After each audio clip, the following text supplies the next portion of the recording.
So back course, we're talking FF7, we're talking Rebirth. TGS was last night. It was a massive showcase. It was like an hour plus, like I think an hour 5 if you get past the intro shit on the video on the VOD. I've seen a little bit of stuff from this. I've seen like Cloud playing the piano in Tifa's room. I've seen Chadley. I've seen like a screenshot of the card game and probably random other shit throughout the night and stuff like that. I tried to avoid as much as I could. I don't know how long this video is going to be. I woke up today feeling like shit. Head cold, whatever, took some medicine. We're feeling kind of good now. I'm still kind of low energy though, but it's an hour-long video. I don't know how much of what's worth talking about from this. It's going to take a long time just to go through an hour-long video. Let's hop into it. The first thing that's maybe worth talking about, I guess, is about 27 minutes or so into the VOD, so about 17 minutes into the actual start of everything. Nomura's kind of talking about Rebirth, and the trailer's playing in the background, and he's kind of just riffing on stuff that's being shown, and he mentions that the weapon we see was not in the original.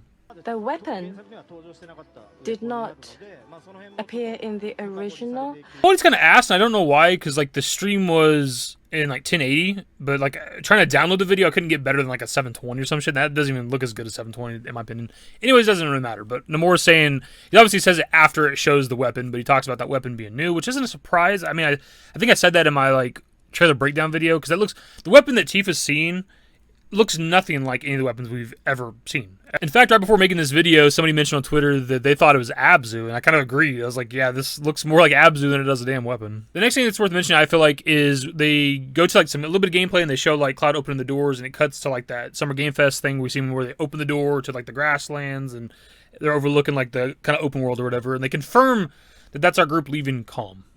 Like, fucking obviously, right? Like, there's people that are trying to argue that back there. Even when I made a video about it, point out how this is Kalm in the background, you see the castle walls and shit, there's still people like, nah, dude, this is something else entirely. Like, fuck, of course it was Kalm. Not only do they confirm that it is Kalm, like, we kind of called almost what was going to happen here, because we've seen our group coming out of this random-ass tunnel that we don't recognize from the original FF7, and I remember talking about maybe there was Shinra there or something, and maybe for some reason they're on the run, and they actually confirmed that that's why. Like, Shinra is aware the avalanche is in Kalm, so that's why they're fleeing Kalm through this tunnel. This is the grassland area. So Cloud has fled from Midgar, staying in a town in a place called Kalm. But Shinra have heard that the avalanche are staying there, so are attacked and are escaping from Kalm, which is here. It's kind of cool. It wasn't necessarily like a prediction or anything. It's just like an idea, because we know that somewhere in the past, I don't know the full details on it, Kalm was like a Nibelheim situation where it got like destroyed and then rebuilt by Shinra. So it's probably like a Shinra-owned place, just like the current modern-day Nibelheim. So it kind of makes sense that like Shinra would be aware of our group's presence and they gotta flee. Something they show right here towards the beginning with the gameplay is that like when you're out in the world, obviously everybody's traveling together, and you can just like simply hit like R1 or L1 to like rotate party members. I don't know if there's like presets or if you get to like do like team builds or whatever, but like that's pretty cool. You don't have to like go into the menus and like, I'm gonna take Barrett and swap him out for Red 13. Like you can just tab over and just like swap around party members. Pretty awesome. Change party members as you'd like. This time I'd like to show you how you can switch a various party member. What else we see is like Cloud walking forward, and there's just like collectibles on the ground, which I think we already knew this because we knew there was crafting shit because of like the Digital Trends demo review that went out. They might have mentioned something about crafting materials or something like that. So it's not a surprise that that's in the world, but I do like that in open world games, in RPGs, anything like that, where you're traveling the world and you can just find objects on the ground that you can pick up and have a use. They're used for crafting or whatever, so that's nice. You do not have to wander around while the ATB gauge fills up. Yes, you can use combination attacks. So here we get a nice look at the menu. It's pretty interesting, the background. I've seen this being talked about since like the demo was playable and stuff like that for people. Like it kind of looks like Temple of the Ancients Abyss, what some people were thinking. We kind of called the levels, like, for starting. I don't know if there's any gameplay before the escaping of Kalm, like, in terms of, like, fighting and gaining XP, but everybody's at 21. We said something like 20 or 30. I couldn't remember quite what Yuffie starts at with episode intermission. I think she starts at, like, 25. And I'm just now noticing there's a playtime counter in the bottom left corner of, like, 4 minutes, so I'm assuming there wasn't. So you start at 21. And, like, right after this, we get, like, a little bit of gameplay of Cloud, like, jumping off a pretty high spot, man. Like, there's not, like, a jump button, and he kind of pauses at one point, so there's, like, probably, you can't just jump off of literally anything. But the drop is pretty high. To ask you to explore in the field, so there's so many wide field areas you can go down from here, yes, from the hill. And also the thing about that is just perfect for what I want from this project, man. Like, and I don't mind that there's probably limitations somewhere. I don't know what like the heights are that you can get up to that you can then jump down from, and there's not like fall damage as far as I can tell. So like, I don't know, just everything about it just looks good, man. The traversal of the world and just the world itself. We haven't really talked about like the exploration so far that they've shown at this point, but it just, I mean, it just looks perfect, dude. Like, holy fucking shit. It's so much more than what we ever thought it could be. We get to see our group follow one of the smaller chocobos to like a downed signpost that you pick up, and it creates a fast travel point. We talked about this before with, I think, also the Digital Trends like leaked review thing, but they say that you can like build like a bond or something with this chocobo, and Cloud can pet it and it gets all excited. But right next to it's also like kind of like a bus stop looking thing with some benches. You can sit there and heal like you did in Remake, of course. There's a very small chocobo, and you can follow the chocobo. You can see some signposts. And when you fix this signpost at the game, you can use this as a fast travel point. Trust with this chocobo, and you can give some reaction to this chocobo. So cute. And you can use this as a fast travel point as well as these benches. But this is different. Oh? Oh, he's using cushion. And in the world map, so the benches are so old and dirty, so you need to use cushions. Just stuff like that shows me how much they give a shit about the product, right? The fact that like Cloud would carry around an ass cushion because of how old and dirty the benches are in the world. Like, that's just that FF7 humor I'm looking for, and they're just hitting it, man. Holy shit, they just showed that you can hop into a fucking river and swim. You can swim in a Final Fantasy game. Like this, I've been saying it the last couple of videos, my dudes. I'm starting to get the energy now. The fucking sickness is leaving my body. This is going to be the best Final Fantasy game ever. And then maybe only surpassed by the third game. You can swim in the river or in the ocean. Our characters being able to swim is not even something that ever even would have crossed my mind. Obviously, we have chocobos in the world of FF7 that can go through water. Like, that was to be expected. But for them to put in the ability to, like, actually just swim, and apparently, according to Hamaguchi, like, in the ocean as well, it's not just, like, rivers.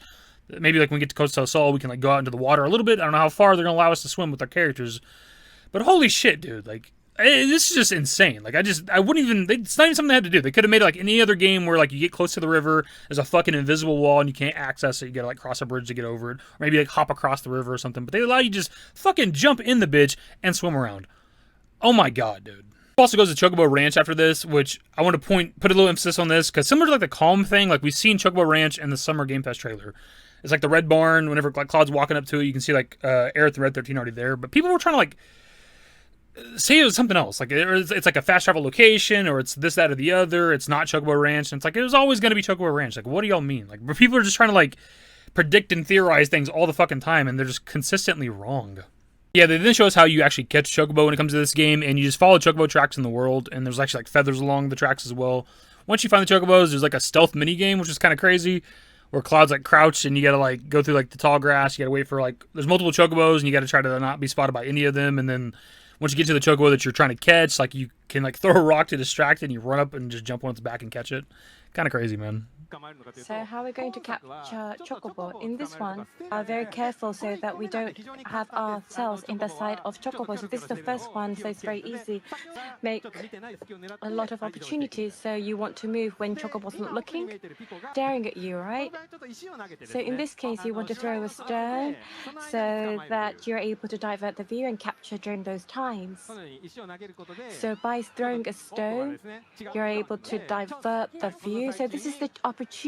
So during this opportunity, you go and you get on. You get on. It's kind of cool. It's a little interesting, more than just like what it used to be in the original game, where you just go into a battle, kill the monsters, and get a chocobo. Like, there is actually like a whole mini game for it now, and it almost feels like a bit of a callback to like some of the original concepts for Remake, because there's supposed to be some stealth mechanics. Back in the early days, they had screenshots of like Cloud crouched behind like a box, and there's like Shinra troops. And we were told at the time that like you could stay there and let the Shinra troops like walk away, and then you could like sneak past them and shit. Obviously, that never came to fruition when it came to the Remake project, but they're adding in a stealth mechanic now, and I wonder if we're gonna have stealth mechanics kind of elsewhere in the game besides just chocobos. They then show us fast traveling after we catch the chocobo, and I just want to pause it there for a second, just because like the detail here is like great. Because for one, they have the fog of war thing for the map, which is I'm a fan of that sometimes in games, where like the map is all kind of blank or foggy, or there's clouds or something like that, and as you explore it, it kind of opens up the map where you can actually see shit. That's pretty cool. But also this idea of scale, because I'm obviously skipping around for the video to like show you guys stuff, but like the walk from like Chocobo Ranch to here was like pretty lengthy. But when you see it on the world map, it's not that much. There's still so much left to explore. We then get to see Chadley and figure out what we're doing with him this time, and he wants us to like activate these radio towers, these old like defunct Shinra radio towers, to like scout the area or whatever. And when you activate them, it like kind of marks locations around that kind of vicinity. And this is something I called. If we go back to my Summer Game Fest trailer breakdown, I put emphasis on the radio tower thing. I thought it was interesting. I don't know if you can climb it. I mentioned that in my video because there's ladders and shit. I don't know if you can actually do that. But then I said, like, I might be reaching here, but maybe it's like a scouting thing, like you see in like Ubisoft games, like Assassin's Creed, Far Cry, stuff like that, where you get to a high point, you activate it, and it like marks all the shit around you. And I'll be goddamned if that's not what it is. I'm so fucking good at this shit, dude. Joking aside, I didn't like 100% call it because he just like sends you on like missions or some shit when you activate the radio towers, where you like survey areas and like fight monsters and stuff like that. But it was still pretty fucking close. Like I knew there was significance to the radio tower with the way they had it like shot in like the Summer Game Fest trailer. So this is by putting in the module that was received earlier, the remnant wave tower will be activated. So we've been very careful with the mechanics. So this has the fantasy elements and the light elements, which is the Final Fantasy VII. Wow, investigating. And then, as you can see, on the area maps, the area Chadley wants... There, though, they show us that the Chocobo can, like, sense loot in the ground or something like that. You go over there, it digs, and it gives you items. That's kind of it. That's all I show really quickly. But as they're, like, running away, you come across, like, the fucking Mog House. Like, the game from Gold Saucer in the original, it's, like, a real tangible thing in the world, and you see a Moogle standing in front of it, and Hamaguchi's like, I don't have time to show you this right now. Nice little tease, though. I'm wondering what that is. Like, that's got my attention. Like, what the fuck? What's going on there? As you can see, Chocobo's running. Sometimes Chocobo realizes, detects something. Now, if you smell, the wild rabbit has the tendency of digging or putting something on the ground. That's the Moogle house. Moogle house. Did you realize? It's Moogle house. I loved Gold Saucer, so I don't have time, so we have to skip here. They then fast travel back to Kalm just to kind of show off the location, kind of talk about like side quests and things like that. We don't get to start an actual side quest right here, but they're just showing off the location. And Kalm looks so fucking good, man. Like everything about this game is just better than we ever thought it could be. They show off in Kalm that I absolutely love is a notice board where you like pick up quests and shit like that. It's kind of similar a little bit to like the hunts in like 12, 15, and 16, though you're probably not always going to be fighting monsters. Or something like the notice boards or whatever they're called in like Witcher 3. I don't remember the name off the top of my head right now. But like, I don't know if it's only in Kalm or if it's going to be in like all the towns. I would think it'd be in all the towns. But the fact that there's just like a fucking board you go to and pick up quests from, I just love that shit, dude. Everything we're discovering about this game just makes it that much better. I cannot believe this game's real. Like, holy shit, dude. The notice board at the city where people will give notice on quests.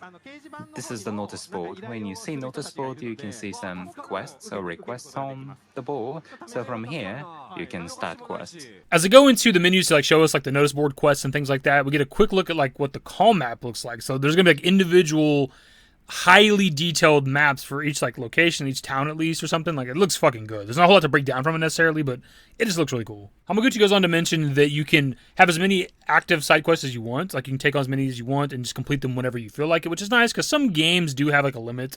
Like you can maybe only have like 10 side quests or something like in your quest log and that's it or something. But according to him, you can have as many as you want, which is nice. It makes sense too because we know that you can like never have like unresolved quests and you can backtrack and do shit as you want, so that's kind of nice.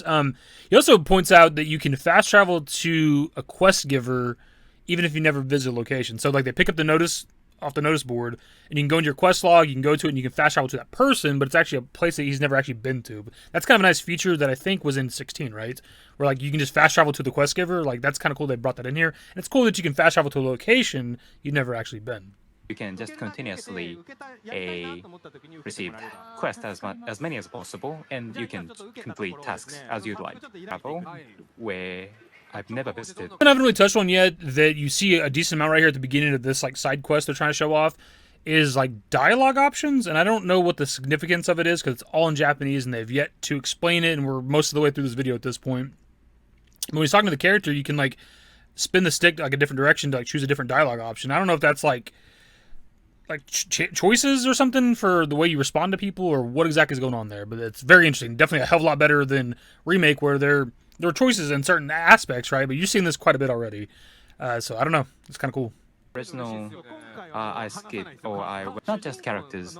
Together with Cloud, there's some. Here they point out that depending on the side quest, it can give other main characters significance. In this particular side quest, Red 13 is important because we're trying to figure out who or what attacked the cattle here, and obviously Red 13 being an animal can track shit with his nose. They go on from here to show us like a video package of like mini games and stuff coming to Rebirth. The first one is like the Moogle house, but all it shows is like Cloud running around, and there's like a bunch of like bombs and attacks coming at him from, I guess, the Moogle. You gotta like avoid those or something. They didn't really explain what it was. They show like Beck and the other like bandit dudes you see like a few times throughout Remake. They're out in the world for some reason. You fight them, I guess. I don't know if that's a mini game, but that's what they showed. And then they give us like only a couple seconds of Queen's Blood, which is the card game. Unfortunately, though, they don't explain exactly how the card game works, but you can see that like each card has a number. I don't know what that corresponds to, like power or something maybe. I'm not sure. You can see the zones on the card. That's like the zones it attacks or takes or however that works. But beyond that, I don't know. I don't know what the objective is exactly. Maybe the objective is like by the end of the game, it's like whoever controls the most zones is the winner or the most cards. It doesn't look like too dissimilar in some ways than like Tetramaster or Triple Triad, right? Like that was, it's a mechanically similar where it's like you're taking directions. Like you had directions on the cards in those games. And like if you lay down a card and your card pointed to their card, you would take it or they'd fight or whatever. And this has like a similar thing where you lay down a card and it has certain zones that it like grabs or takes or fights or whatever.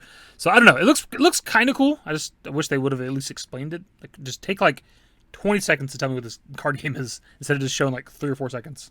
That whenever they show Cloud walk up to the woman to play her at Queen's Blood or whatever, like she has like the whole kit on the table, and it's kind of similar to Fort Condor, right? Whenever you're running around like Sector 7 slums as Yuffie, you can see people that you can play against, right? They have the board in front of them. So it might not be like the older games where you can run around and like play against a lot of people because they have to have like the whole rig in front of them, I'm assuming. But maybe there's a bunch. Maybe you go into like a town and there's like 10, 15 different people who have this fucking Queen's Blood board in front of them and you can play them. I don't know. And show us some more like side quest stuff where like we see Cloud picking flowers like he did in Remake. Kind of cool, I guess. And then we see like them doing like a world report thing, I think, for Chadley, and like a thunder dragon, electric dragon like attacks them. It was cool. It looks like a cool ass fight. They say it's a really strong enemy, but not really anything to break down from it or talk about.